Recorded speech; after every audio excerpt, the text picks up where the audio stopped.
Y vamos a ponernos en manos de Dios para dar inicio a este tercer día de pláticas espirituales. En el nombre del Padre, del Hijo y del Espíritu Santo. Amén. Señor, tú que nos has llamado y nos has elegido por nuestro nombre, tal como lo hiciste con María Magdalena, sin importarte, Señor, la miseria humana que podamos representar y nuestros errores del pasado. Has mirado nuestro corazón el deseo de encontrarnos y servirte a ti. Ayúdanos a perseverar hasta el momento de la cruz, como te acompañó ella también, y a ser fieles discípulos tuyos que perseveremos en el bien obrar. Por Jesucristo nuestro Señor. Amén. En nombre del Padre, del Hijo y del Espíritu Santo. Amén. Y en este tercer día vamos a tocar el tema en el ámbito de la teología moral, que se titula El sujeto moral y la moralidad de los actos humanos. Esto a consecuencia de que muchas veces nos encontramos confundidos sobre si he pecado o no, si tengo responsabilidad o no, ¿verdad? En algunos actos. Recuerde, nosotros pecamos de pensamiento, ¿de qué más? Palabra y omisión. Pero ¿qué pasa? En cosas como pecar de omisión o de pensamiento, a veces creemos que no incurrimos en culpa. Yo creo que no tengo que pensar, creo que no tengo que confesar tal situación porque eso solo lo pensé, ¿verdad? Pero pasó por nuestra mente. Entonces vamos a ver cuáles son las implicaciones en el ámbito moral que la teología nos indica y qué tanta responsabilidad podemos tener o no sobre nuestros actos. Solo las acciones voluntarias son objeto de una valoración moral propiamente dicha. Acto voluntario. Tiene que haber voluntad para que haya pecado. Pero muchas veces, yo soñé tal cosa, Padre, y en el sueño soñé que maté 3 personas. Me siento tan mal. Digo, ¿la mató de verdad? No. ¿Usted lo quiso hacer? No. En el sueño no hay voluntad, usted no decide qué soñar. En el sueño trabaja el subconsciente y es un acto involuntario. Hay personas que han salido, se han levantado de su cama y salen hacia la calle. ¿Y qué tú hacías, mi hija, a tal hora de la noche? ¿De qué me habla? No sé. Es un acto involuntario. Esas personas lo que tienen es un problema de apnea del sueño, ¿verdad? Tienen un problema de salud y por eso deambulan. Por eso son sonámbulos, como dicen. Es un problema serio, ¿verdad? Por eso hay que asegurar bien las puertas porque... Recuerdo que tuve que salir varias veces detrás de una hermana mía porque se nos salió el par de ocasiones para la calle y la muchacha salía caminando de su cama y se llegó a salir hasta la calle y traerla. No podíamos despertarla, ¿verdad? Pero la traíamos. Es parte fundamental entonces de la formación y de la vida cristiana la educación del complejo mundo de los sentimientos. Ya le dije, le advertí que este segmento quizá de nuestra vida de fe es un poco complejo, porque para saber cuándo falto o cuándo no, cuándo tengo responsabilidad o cuándo no. El medio para ordenar las pasiones es la adquisición de los hábitos morales llamados virtudes, es decir, tratar de vivir las virtudes, que son teologales o cardinales también. El objeto, entonces, la intención y la circunstancia son las fuentes o elementos constitutivos de la moralidad de los actos humanos. Ejemplo, usted va por la calle y se le poncha una goma, un neumático, y usted se sale del camino y te atropella a una persona, y la persona pierde la vida. Bueno, dice, ¿verdad?, el 5.º mandamiento, no matarás. Falté gravemente a la ley de Dios porque maté uno. Tú no quisiste hacer eso, ¿me entiendes? Es un acto que no lleva responsabilidad moral. Tú no puedes prever un desperfecto mecánico, ¿verdad?, de una invención humana. Eso no, lo que está bajo tu responsabilidad es poner tú a alta velocidad. Tú saltaste una luz roja, eso sí, pero algo que es fortuito, ¿entiendes? Que puede pasar en el momento que usted no está pensando en eso. Y la capacidad de reacción, entonces a veces hay personas cristianos que se mortifican porque pasan años pensando que han tenido culpa en cosas que a lo mejor no la tienen. Y otras veces viceversa también.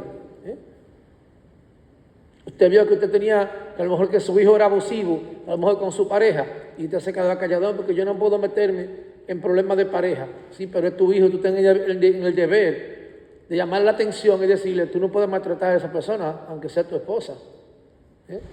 Primero, porque eso no fue lo que usted le enseñó, y segundo, porque moralmente eso no está correcto. Entonces, ¿usted está pecando sí o no en ese momento? Sí, está pecando de omisión, está consintiendo que se ofenda a otra persona delante de usted. Usted ve, cosas como esas. Pasiones y acciones. Conviene aclarar inicialmente la distinción entre pasiones, llamadas también sentimientos, y las acciones voluntarias. A veces, alguien se ve sorprendido por una reacción imprevista ante personas, acontecimientos o cosas. Un movimiento de cólera que viene inesperadamente ante una palabra que se considera ofensiva. Sentimiento espontáneo de tristeza y desconcierto ante el fallecimiento inesperado de un amigo. Movimiento de envidia ante un objeto valioso. O sea, cosas en las que no estamos pensando, pero que nos llegan de un momento. Recuerdo que un día estábamos nosotros jugando baloncesto en la cancha y de una tercera planta, ya estaba en la etapa final de mis estudios de teología, o sea, ya casi era cura. Y entonces, pues teníamos una salita común, son edificios donde ya en esa etapa cada quien vive como una especie de mini apartamento, ¿verdad? Y un baño compartido para 2 habitaciones. Y entonces de la tercera le llaman a uno de los compañeros, Isidro, dice, ¿qué fue? Que se murió tu abuelo. El muchacho se desplomó ahí mismo en la cancha. O sea, esas no son cosas como para tú, eso no es una noticia para tú darle así de manera eventual, ¿entiendes? O tú ver, por ejemplo, que se lesiona a un hijo, ¿verdad? Que pasa una situación de peligro, tú reaccionas de manera instantánea. Entonces, esas reacciones no podemos considerarlas dentro de la responsabilidad moral muchas veces de una persona. ¿Sabía usted, por ejemplo, que hay personas que recibieron una noticia como esa han fallecido en el momento? Le ha dado un infarto, ¿verdad? Han salido huyendo. Eso pasó también en mi país recientemente. Una profesora, y apenas llega a su casa, le dicen, ¿verdad?, que su niña salió corriendo hacia la calle, la atropelló un vehículo y que la niña había fallecido, y la señora salió corriendo hacia la calle, una calle muy transitada, una zona turística, y le atropelló un vehículo y la señora murió también inmediatamente. La sorpresa por la noticia de la muerte de una niña, que es su hija, y la señora sale huyendo, nadie logra agarrarla, y entonces la señora sale y también muere atropellada. Es doble culpa lo que cae. Nadie puede juzgar a esa madre, ¿verdad?, porque salió desesperada ante esa noticia. Por eso hay incluso que saber, a veces comunicarse también con el otro. Esa responsabilidad moral recae sobre personas que a veces no tienen algo que se llama tacto. Gente que no tiene tacto. Gente que es muy lengua floja, como decimos, boca floja. No todo lo que a usted le llega a la mente, usted siempre puede decir la verdad. Padre, yo dije una mentira para salvar una situación. Usted pecó como quiera porque usted podía decir la verdad, aunque no fuera en ese momento. Hay que ver la circunstancia, el lugar, que usted tiene también que decir esa verdad. Si tiene que guardar silencio, nadie te obliga. Incluso aquí hay una de las enmiendas, ¿verdad?, de la Constitución americana que dice, en la 4ª enmienda, tengo derecho a abstenerme. No tengo ninguna respuesta que dar en este momento. Y usted se puede acoger a esa enmienda, en el ámbito moral también. ¿Y qué pasó? Luego te digo, no necesariamente tiene que ser en el momento, porque sabe que si habla a lo mejor la consecuencia puede ser peor. Entonces nunca el remedio puede ser peor que la enfermedad. Estos fenómenos anímicos que se producen sin que lo decidamos ante lo que somos, por así decirlo, sujetos pasivos, se llaman comúnmente sentimientos o pasiones. Otras veces, en cambio, vemos que somos sujetos activos de nuestras acciones, porque las proyectamos y realizamos por propia iniciativa. Decidimos ponernos a estudiar o ir a casa de un amigo enfermo para estar un rato con él. Eso es una decisión ya que yo de manera consciente y libre yo tomo. Eso es diferente. Son también acciones, los actos con los que detenemos o damos rienda suelta a las pasiones. ante una palabra ofensiva que suscita en nosotros un movimiento de ira, podemos decidir no responder, sino callar poniendo una sonrisa, o bien responder a quien nos trata mal con otra palabra igualmente ofensiva. Desde tu perspectiva cristiana, ¿cuál sería tu respuesta? La regla de oro, ¿verdad? Esa es la respuesta. Traten a los demás como quieren que ellos les traten. No hay ninguna virtud en amar solo a los que nos aman. Recuerdo siempre una palabra, ¿verdad? Porque algunos amiguitos con los que crecí y en la escuela aprendí muy temprano. Yo soy de temperamento colérico, aunque usted no lo crea. Es decir, de las personas que pueden explotar en un momento. Y entonces te se pregunta, ¿cómo usted ha sido así calmado y ha llegado al sacerdocio y es maestro? Porque he trabajado mi temperamento, lo he trabajado. Entonces, conocí muy temprano cuando algunos me hacían bullying porque yo tengo una mancha en la cara, una mancha de nacimiento que a nivel médico se llama hemangioma superficial. Una mancha con la que usted no decide nacer. En el lenguaje de superstición, algunos dicen, tu madre se antojó, deseó comer algo y no lo consiguió, y se pasó la mano por la barriga, según dicen, y ahí le sale la mancha. Pero en realidad a nivel médico se llama hemangioma superficial. Entonces algunos ponían sobrenombres, se mofaban quizás de ese defecto físico, y aprendí con mi madre entonces una gran lección. Ella me decía, mi hijo, a palabras necias, oídos sordos.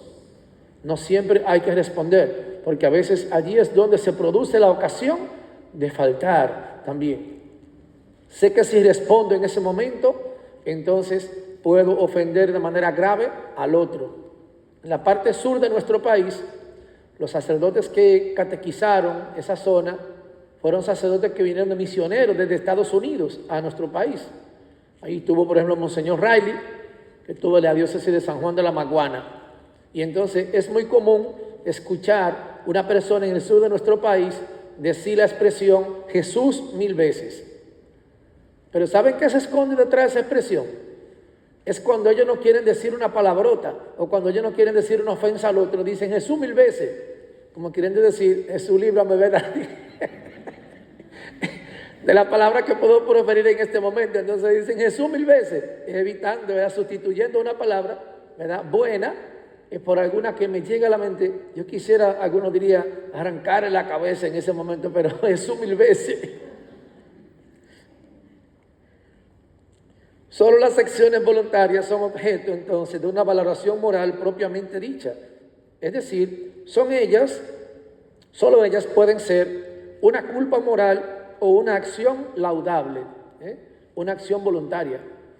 Nadie me puede decir a mí, fue y le dio un golpe a una persona y dijo, fue sin querer que yo le di. Si te premeditaste, fuiste, le lanzaste un golpe, sabía que lo podía lesionar con ese golpe, ya luego no puede hacerte el inocente, porque tú premeditaste eso, lo deseaste, lo elegiste, lo hiciste de manera voluntaria.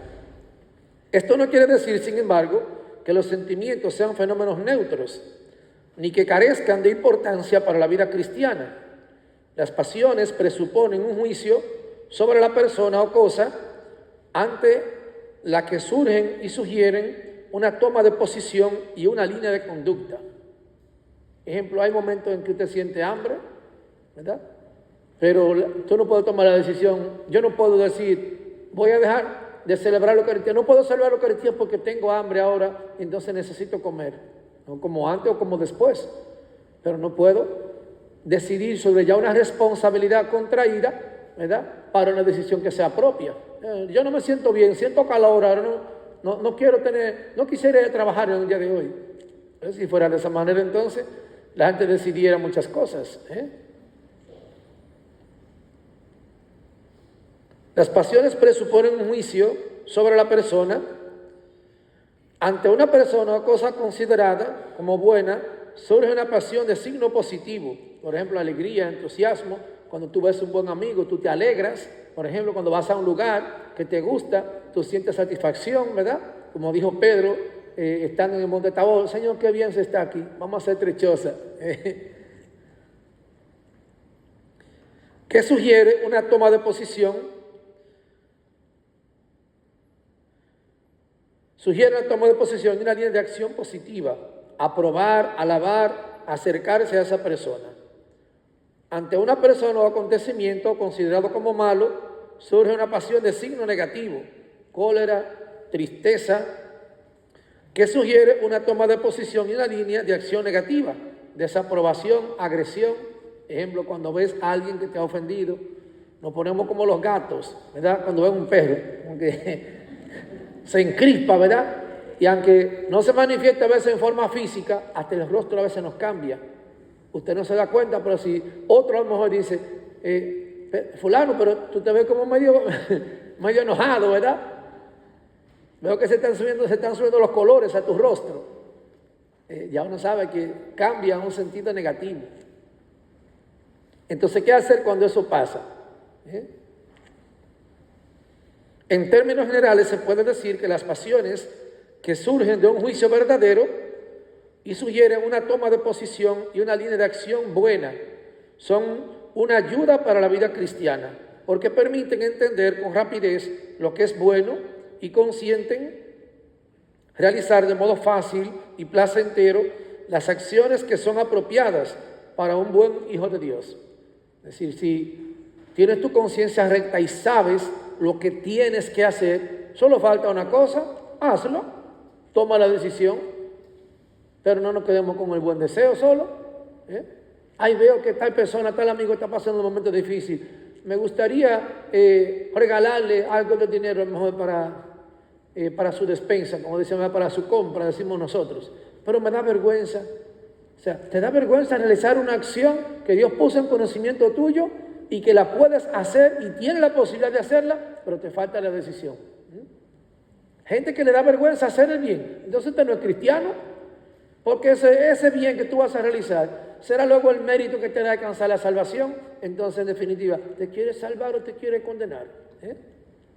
Si te quieres salvar, pues haz el bien que Dios espera de ti, pero toma la decisión. No te quedes de brazos cruzados. Ese es el problema de este tiempo, que la gente hay que empujarlo para que decida. Y la gran pregunta muchas veces, padre, ¿y entonces qué hago? Digo, yo le aconsejo, la decisión la toma usted. Yo no le puedo decir qué hacer en su vida.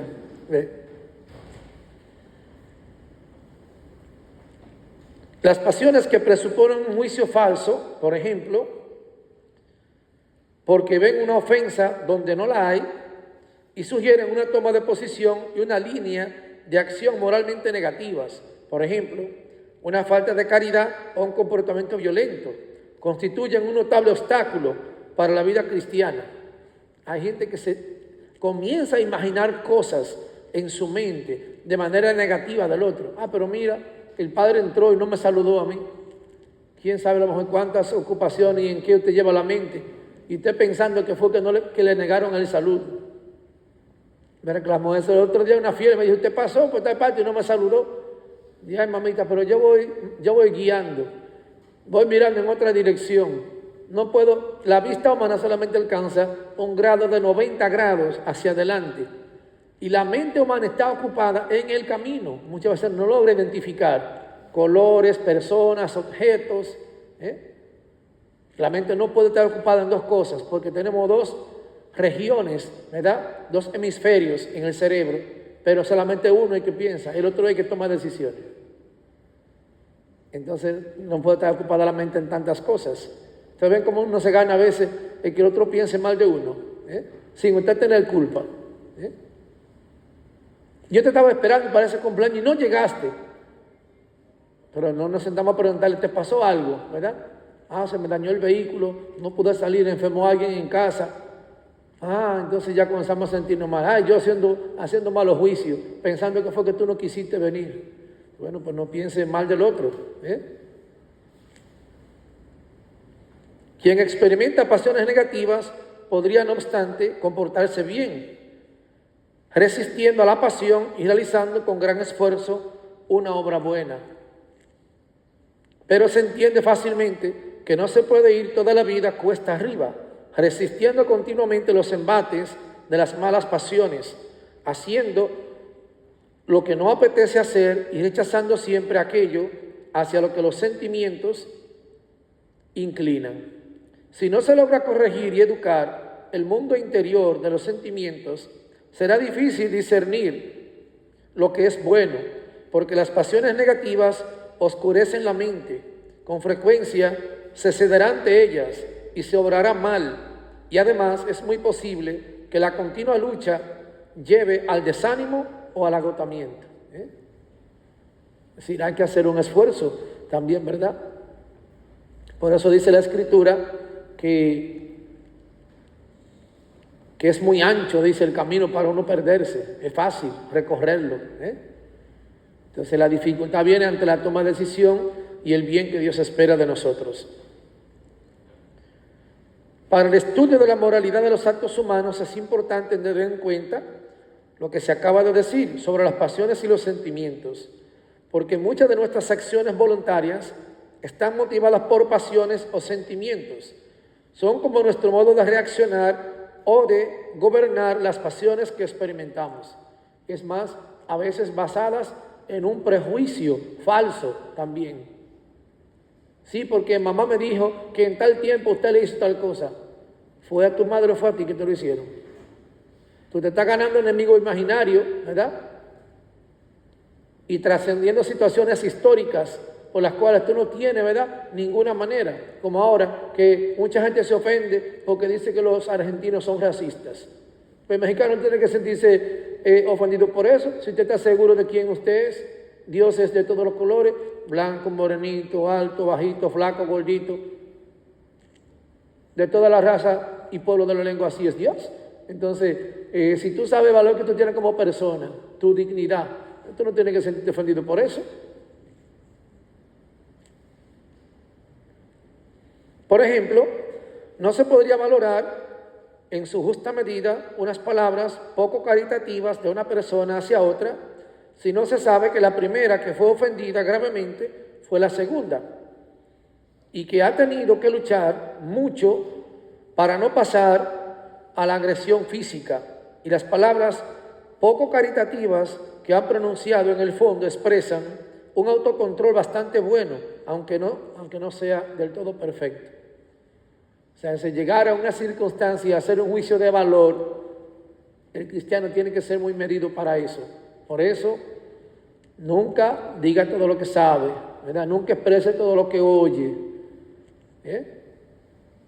para evitar muchas veces juicios temerarios, porque es que nosotros juzgamos de apariencia, no vemos a veces las reales intenciones, o a veces, como decimos, nos vamos con el amague, con la finta, nos vamos, ¿verdad? Como un jugador de fútbol, le hacen un caño, ¿verdad? Le hacen una finta y queda, como dice uno, queda uno en la fea, por eso, por estar opinando muchas veces sin saber.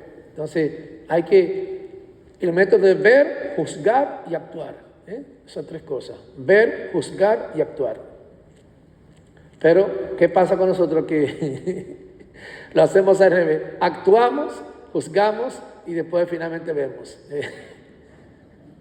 Lo hacemos al revés.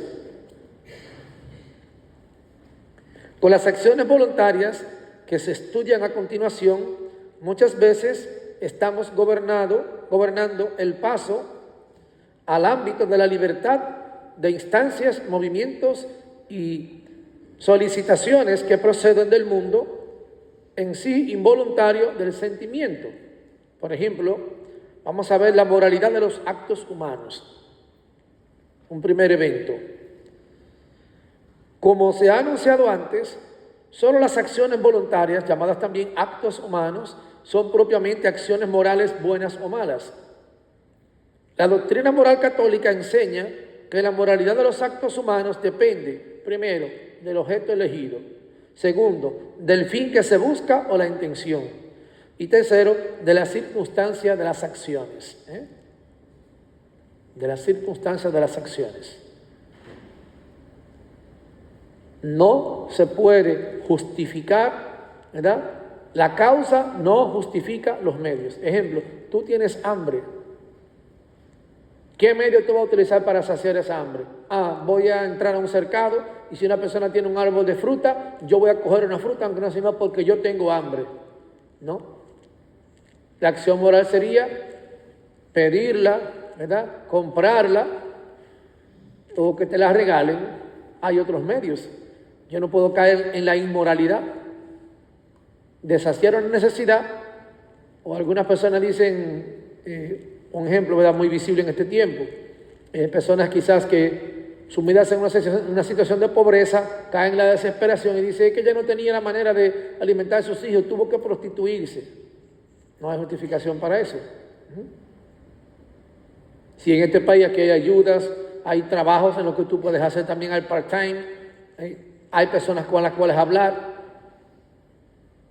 Cuando usted quiere hacerlo moralmente correcto, como uno dice, usted mastica piedra y escupe sangre, pero no se dobla, no se dobla.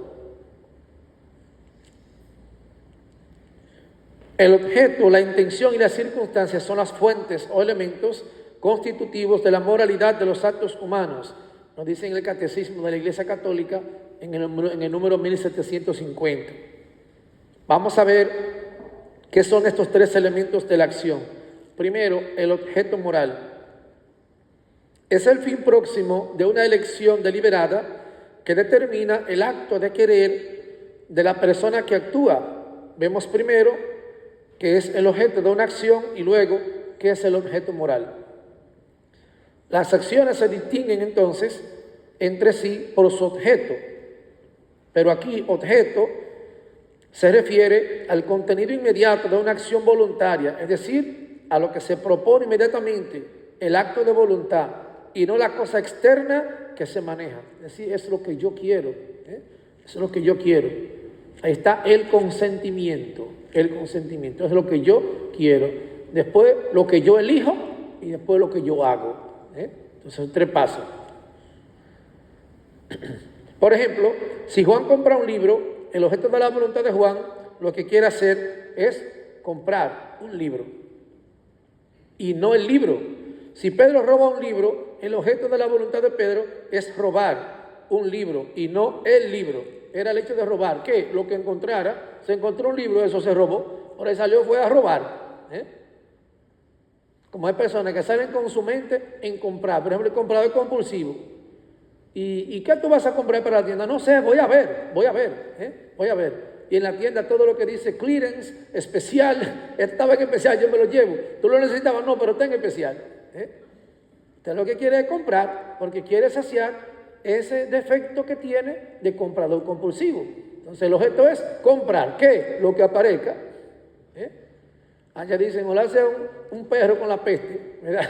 Comprar. Para poner de manifiesto la necesidad de entender a lo que el sujeto se propone hacer, San Juan Pablo II escribió que para saber cuál es el objeto moral de un acto, hay que situarse en la perspectiva de la persona que actúa. Así pues, no se puede tomar como objeto de un determinado acto moral un proceso o un evento de orden físico solamente, que se valora en cuanto origina un determinado estado de cosas en el mundo externo. No es solamente lo que usted ve que el otro realiza, es la intención que lleva por dentro. La intención que lleva por dentro. Eso es realmente lo que juzga el acto moral. No lo que se ve por fuera, es la intención que lleva por dentro. La expresión objeto moral quiere decir que el objeto de la voluntad se pone en relación con las virtudes y los vicios. Comprar un libro es un objeto bueno, mientras que robar un libro es un objeto malo, porque el primero es conforme con la virtud de la justicia, mientras que el segundo se opone a esa virtud. Es justo comprar lo que con tu dinero bien ganado tienes. Eso es un acto justo, de justicia. O sea, eso en libertad se te respeta, ¿verdad? Pero no está bien el hecho de que tú malogres el esfuerzo de otro robando ese libro.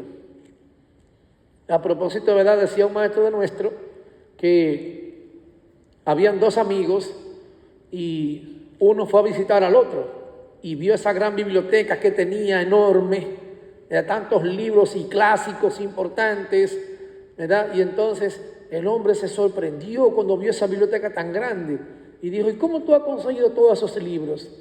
Y entonces el otro le dijo que me lo han prestado. Y reparó en un pequeño hueco que había en un anaquel y dijo, ¿y esos dos que faltan ahí? Dice que lo presté. Ya sabe que el objeto moral no era bueno, ¿verdad? Que estaba ahí porque él cogía prestado pero no devolvía para luego tener, ¿eh? En definitiva, eso es robar, ¿eh?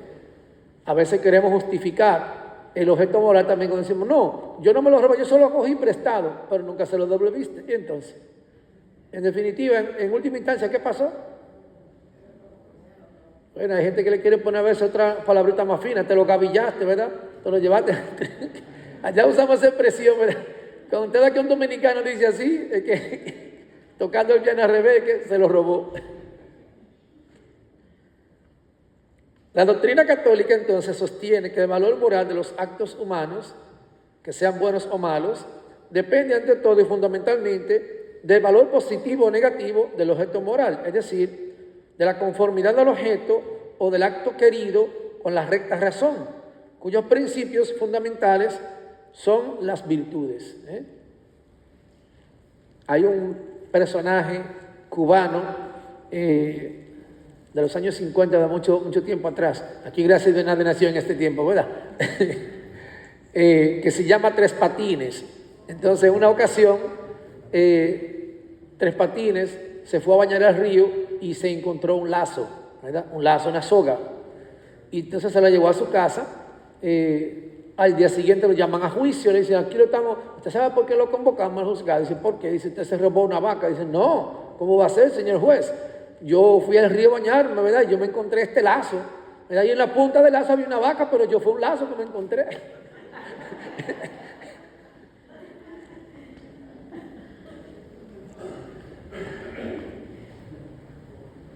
Los actos que por su objeto se oponen a las exigencias esenciales de las virtudes, es decir, justicia, templanza, etc., son intrínsecamente malos. Los que se oponen a las virtudes son malos.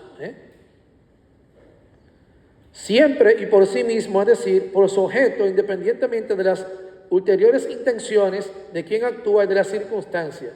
Son intrínsecamente malos, por ejemplo, el adulterio, el aborto, el robo. Bajo ninguna circunstancia se puede justificar.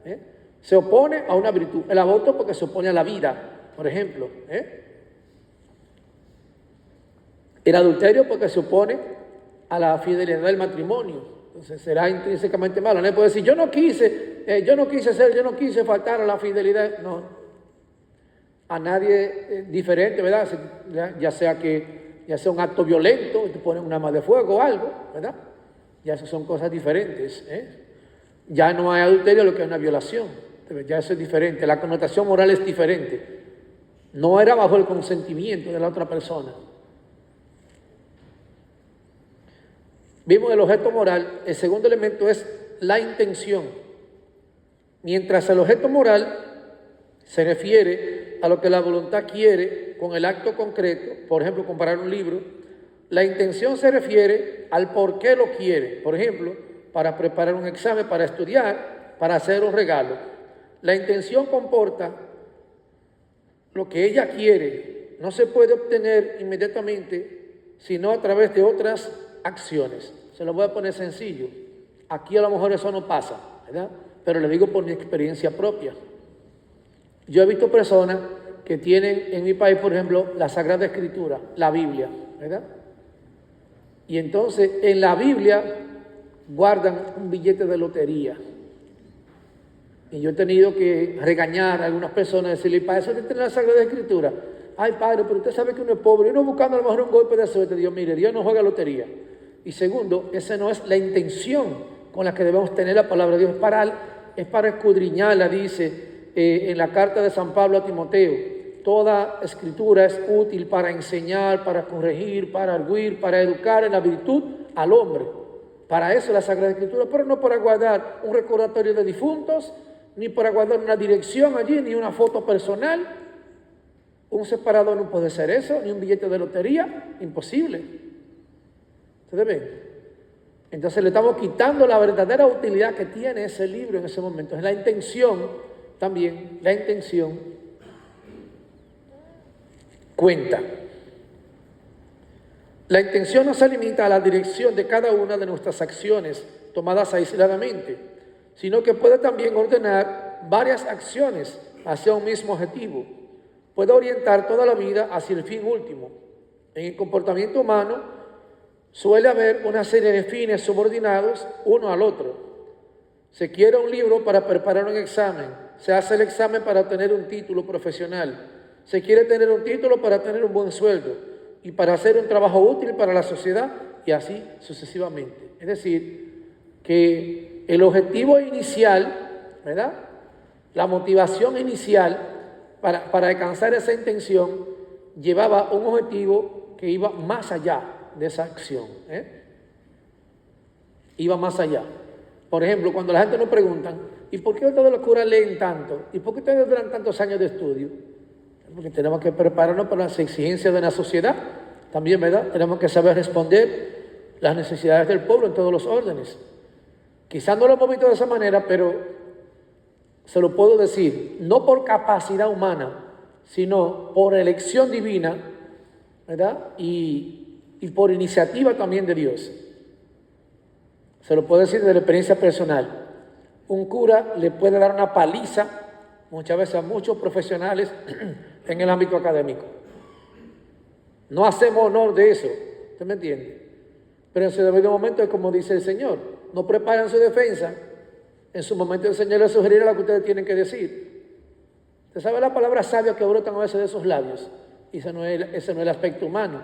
Dios detrás que está. El sacerdote es un altus Christus. De una persona tan limitada puede hacer, ¿verdad?, una persona muy elocuente y brillante. Si no, léase, por ejemplo, la vida del santo cura de Ars. Ni lo querían ordenar sacerdote porque no comprendía bien el latín, él hablaba francés. Y en la entrevista final que tenemos con el obispo para conocer la intención, el obispo le dijo, mi hijo, tú eres muy bueno, pero no te puedo ordenar sacerdote, ¿verdad? Porque tú eres un poquito tapado de mente, tú no entiendes bien el latín. Y el cura de Ars, su nombre es San Juan María Vianney, le dijo, ¿verdad?, un poco en serio y en broma, Monseñor, pero si Dios hizo tanto con la quejada de un burro, porque Sansón derrotó al ejército filisteo con la quejada de un burro, dice, ¿qué no hará conmigo que soy un burro entero? Oigan qué palabra más sabia le dijo el santo, y lo ordenó sacerdote. Y después los grandes intelectuales de Europa iban a escuchar las homilías de ese curita, a lo mejor medio limitado, iban a escuchar la homilía de él. Pero se pasaba 2 y 3 horas para preparar una homilía de 5 minutos. ¿Usted me entiende? Entonces, ¿cómo Dios nos prepara también la intención? Al final, en cada comportamiento hay un fin querido por sí mismo y no por otra cosa, que debería ser Dios, pero que puede ser también la vanagloria, el afán de poder o de enriquecerse, etc. Se dice por eso que un acto que por su objeto es ordenable a Dios alcanza su perfección última y decisiva cuando la voluntad lo ordena efectivamente a Dios. Si lo que tú deseas es bueno y es correcto, Dios te va a permitir que tú lo realices, ¿verdad? Pero si es para beneficio personal, no. Otro ejemplo le pongo ahí, Hechos de los Apóstoles. Cuando Simón el mago ve que Simón Pedro y Juan le otorgan la sanación a aquel hombre paralítico en la puerta hermosa, puerta del templo. Dice, no tenemos oro ni plata, pero lo que tenemos te lo damos. En nombre de Cristo resucitado, ponte de pie. Y aquel hombre se puso de pie, todo el mundo lo conocía. Simón el mago, un personaje que aparece en el libro de Hechos de los Apóstoles, le dice, aquí entre nosotros yo quiero que ustedes me vendan un poquito de ese Espíritu Santo que ustedes tienen. Dios sabe que esa intención no es buena, ¿verdad que no?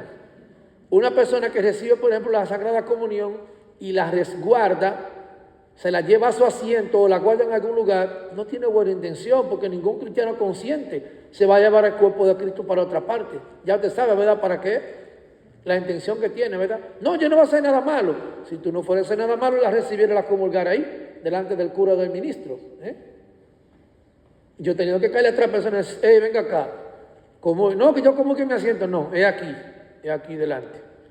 Ya uno aprende a conocer la intención, ¿verdad?, de la persona.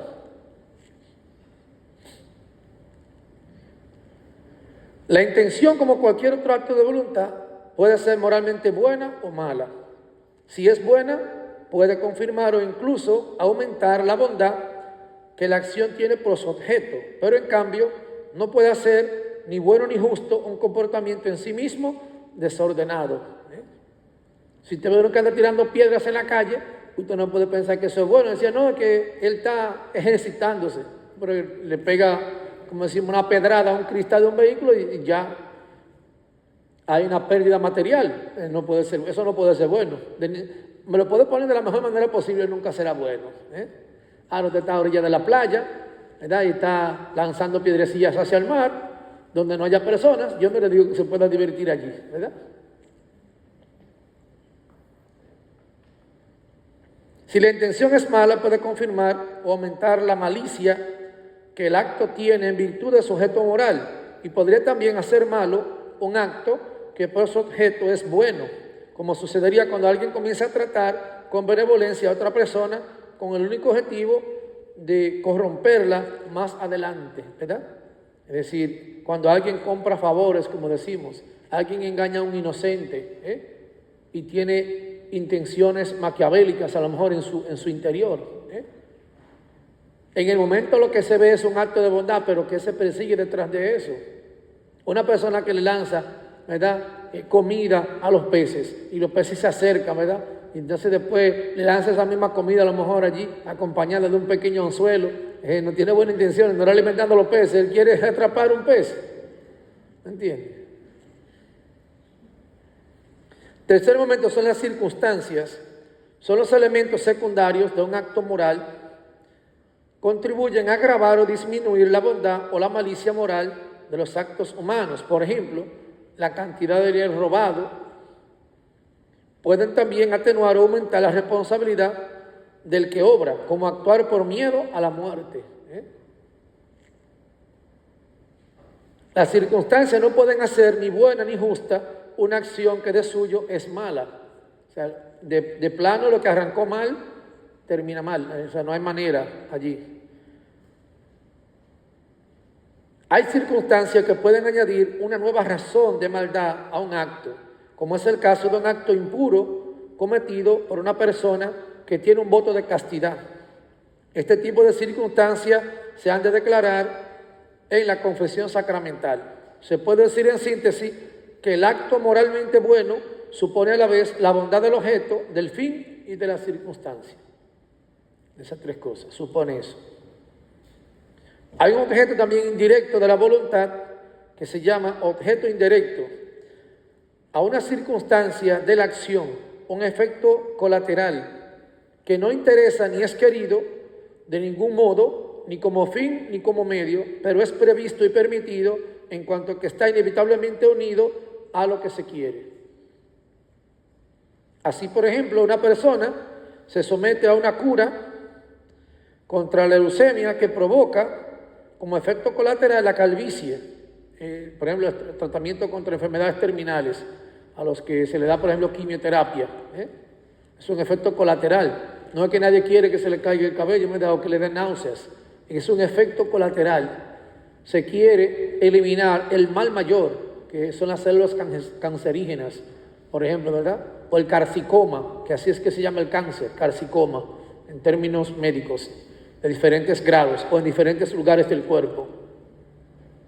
Ejemplo, personas que padecen de diabetes crónica. El objetivo no es cortarle a lo mejor un miembro inferior, un dedo o una pierna, pero si ya muchas veces ha avanzado demasiado la diabetes y se ha gangrenado a lo mejor una parte, hay que cortar esa parte para salvar la vida. Si no le cortan el pie, se muere. Entonces, ¿qué usted prefiere? ¿Estar mocho o muerto? Mocho, pues, córtemela. ¿Usted me entiende? Es un efecto colateral. No es que se busque en sí mismo hacer eso, sino que surge como una decisión inicial que no necesariamente sea premeditada. La calvicie, por ejemplo, la esterilidad, son objetos indirectos también de la consecuencia. Son objetos indirectos de la voluntad, no queridos, ni efectos colaterales conocidos y previstos, que la necesidad que se plantea el problema de licitud moral. Así San Pablo enseña que se deben evitar ciertas acciones que, aun siendo en sí lícitas, tienen como efecto colateral o indirecto el escándalo de los débiles en la fe. Hay cosas que se deben evitar. Aunque usted sepa que algo es bueno, aunque usted sepa que algo es bueno, en algunos momentos para evitar a veces escandalizar a otro, usted no lo hace.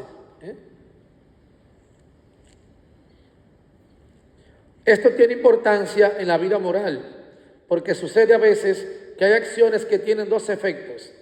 Acción de doble efecto, uno bueno y otro malo, y puede ser lícito realizarla para obtener el efecto bueno, querido directamente, aunque no se puede evitar el malo, que por tanto se quiere solo indirectamente.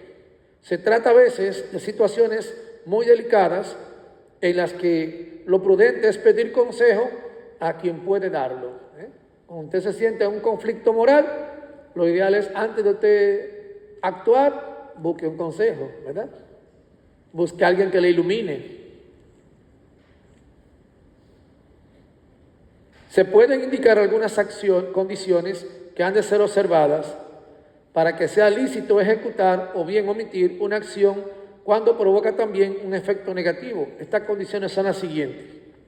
El acto realizado ha de ser en sí mismo bueno o al menos indiferente.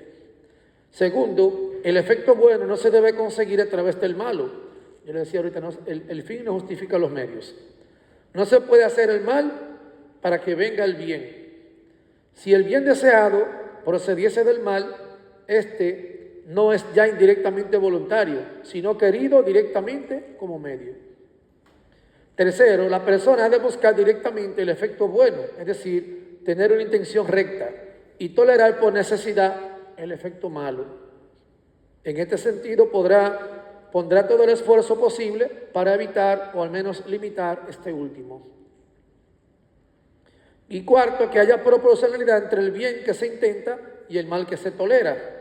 No está moralmente justificado arriesgar la propia vida para ganar unos pocos dólares o para poner en peligro el embarazo, tomando una medicina con el fin de evitar algunas ligeras molestias.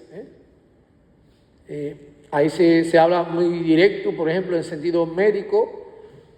Las embarazadas no pueden tomar alcohol, y no pueden tomar ciertos medicamentos porque puede poner en riesgo, ¿verdad?, un degrado involuntario. Yo quiero ir para Disney World, me quiero subir la montaña rusa. ¿Cuántos meses de embarazo usted tiene? 6 meses. No, entonces no se puede subir. ¿Y por qué? Porque yo quiero y yo lo puedo pagar. Bueno, si usted quiere que se le salga el muchacho por la boca, ¿usted me entiende? Entonces, hay cosas que uno tiene que entender, ¿verdad?, que no son realizables en el momento. La imputabilidad moral también es otro elemento importante. Es moralmente imputable a quien lo realiza en la exacta medida en que un acto es voluntario. La imputabilidad y la responsabilidad de una acción pueden quedar disminuidas e incluso suprimidas a causa de la ignorancia, la inadvertencia, la violencia, el temor, los hábitos, las afecciones desordenadas y otros factores psíquicos o sociales. También las pasiones, si son fuertes, pueden disminuir la imputabilidad del acto. Y en casos extremos, fuerte pánico ante un terremoto, por ejemplo, podrían suprimirla por completo.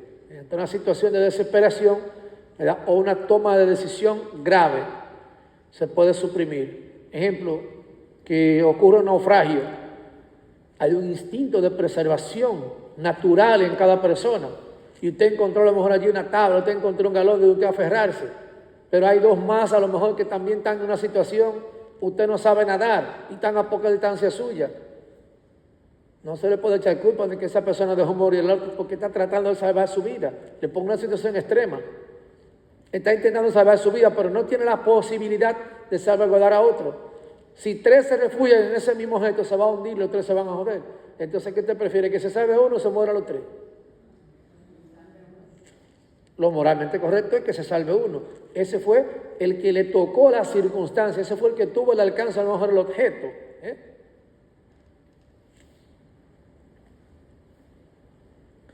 Por último, el mérito, entonces, designa en general la retribución debida por parte de una comunidad o una sociedad a la acción de uno de los miembros considerada como una obra buena o una obra mala, digna de recompensa o de sanción, ¿verdad? Esto es el mérito que alcanza una acción.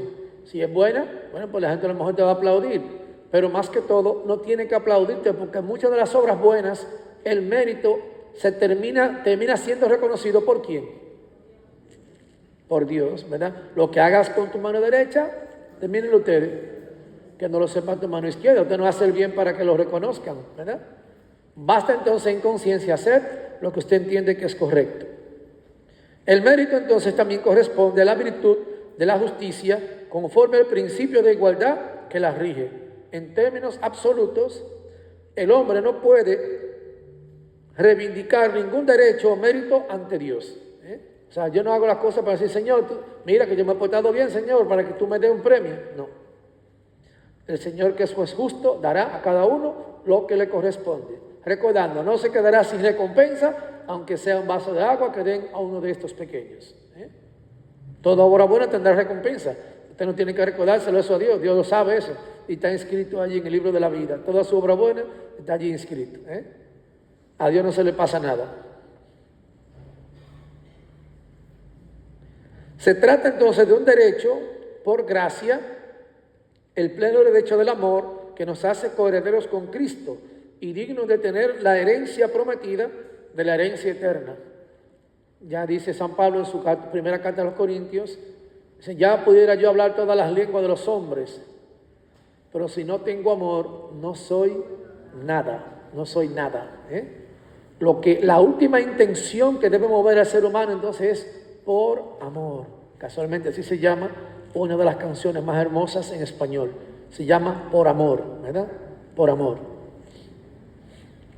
Acerca de lo que se puede merecer, conviene tener en cuenta que nadie puede merecer la gracia primera en el inicio de la conversión, del perdón y de la justificación. Bajo la moción del Espíritu Santo y de la caridad, podemos después merecer en favor nuestro y de los demás gracias útiles para nuestra santificación, para el crecimiento de la gracia y de la caridad y para la obtención de la vida eterna. Ese es el mérito. El pasaje del viñador salió a buscar trabajadores a las 6 de la mañana, primera hora, a las 9 de la mañana, a las 12 de mediodía, a las 3 de la tarde, a las 5 de la tarde. Al final comenzó a pagar por los últimos. ¿Cuánto le pagó a todos? Lo mismo le pagó igual, un denario. Entonces no te creas que por las buenas obras que tú haces, tú eres más merecedor. Entonces, de gracia. Decíamos que al final es Dios quien da la recompensa. Esa recompensa pues será la vida eterna. Los mismos bienes temporales como la salud, la amistad, pueden ser merecidos según la sabiduría de Dios. Estas gracias y bienes son objeto de la oración cristiana, la cual provee a nuestra necesidad de la gracia para las acciones meritorias. Pidiendo a Dios, ¿verdad?, que hayamos comprendido también hoy este tema del significado y alcance del acto moral y de las acciones morales. Vamos a ponernos de pie para recibir la bendición. El Señor esté con ustedes. Y la bendición de Dios Todopoderoso, Padre, Hijo y Espíritu Santo, descienda sobre ustedes y permanezca para siempre. Tengan feliz regreso a sus casas. Nos encontramos mañana, Dios mediante. Ya nos quedan poquitos días. Algunos me han estado preguntando y yo dije, no, hasta las misas del domingo yo estaré celebrando aquí con ustedes, pero ya en la madrugada después del domingo para el lunes tenemos que regresar. Así que muchas gracias por sus oraciones y su cariño.